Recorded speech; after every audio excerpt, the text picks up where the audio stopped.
उत्तर प्रदेश की पूर्व मुख्यमंत्री और बहुजन समाज पार्टी की सुप्रीमो मायावती के राजनीतिक कद के बारे में कौन नहीं जानता, लेकिन कम ही लोग हैं जो ये जानते हैं कि मायावती ने बसपा सुप्रीमो बनने का सफर कैसे तय किया। आइए हम आपको बताते हैं कि मायावती के राजनीतिक यात्रा की शुरुआत कहां से और कैसे हुई। अजय बोस की किताब बहनजी में मायावती के संघर्ष की कहानी लिखी गई है। बात 1977 की है।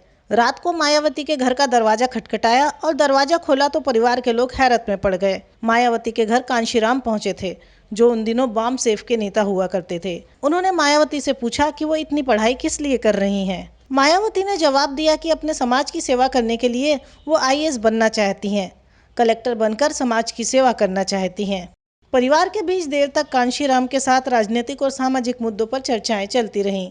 कांशीराम ने मायावती को समझाने की कोशिश की कि वो नेता बने, जिससे आगे जाकर किसी बड़े पद पर होंगी तो उनके पीछे सभी अफसर खड़े होंगे, उनके आदेश को मानने पर मजबूर होंगे। दरअसल कांशीराम का तर्क था कि नौकरशाही भी सरकार के आदेशों का पालन करती है, ऐसे में समाज की सेवा कर पाना आसान नहीं है। कांशीराम ने मायावती के उस वाक़ये के बारे में सुना था जिसमें उन्होंने जनता नेता राजनारायण के साथ तर्क वितर्क किया था। उस समय मायावती की इमेज एक अच्छे वक्ता के तौर पर उभर कर सामने आई थी। उसी दौरान कांशीराम किसी ऐसे नेता की तलाश में थे जो साहसी होने के साथ साथ अच्छा वक्ता भी हो। कांशीराम की तलाश पूरी हो गई। उस समय मायावती दिल्ली विश्वविद्यालय से एलएलबी कर रही थी और आईएएस की तैयारी कर रही थी। मायावती के सामने कांशीराम ने प्रस्ताव रखा कि वो उनको एक बड़ा नेता बना सकते हैं, जिससे वो आगे चलकर अपने समाज की सेवा कर सकें। कांशीराम के प्रस्ताव के बाद मायावती और उनके पिता सोच में पड़ गए, इस प्रस्ताव को माना जाए या नहीं। हालांकि मायावती के पिता का मानना था कि उनकी बेटी आईएएस बने और बाबा साहब के आदर्शों पर चले, लेकिन समय के साथ मायावती का मन राजनीति में रमने लगा। पिता के मना करने के बाद भी वो लगातार राजनीतिक गतिविधियों में लगी रहीं और राजनीति के मुद्दे पर पिता से विवाद के बाद मायावती ने घर छोड़ दिया। फिर वो पूरी तरह से राजनीति में रम गई।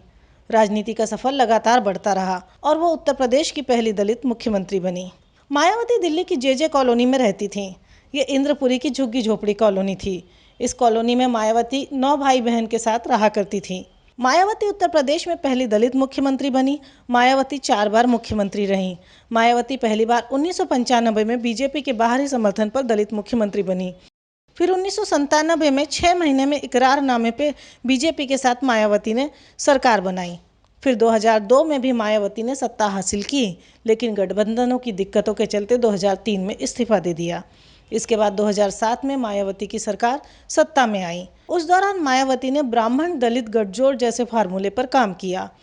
मायावती इन दिनों राजनीतिक हाशिए पर हैं। 2012 के बाद के चुनाव से मायावती की पार्टी की सीटें लगातार कम हो रही हैं। 2019 के चुनाव तक मायावती के सामने भीम आर्मी जैसे छोटे दल चुनौती बनकर खड़े हैं। इस दौरान बीएसपी कार्यकर्ताओं का मानना है कि बहन जी की सक्रियता मैदान में बहुत कम होती जा रही है। ऐसे में पार्टी को कौन मजबूती देगा?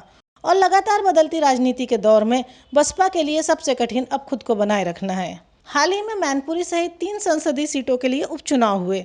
इसमें मायावती को सतर्क होने के संकेत मिल गए होंगे।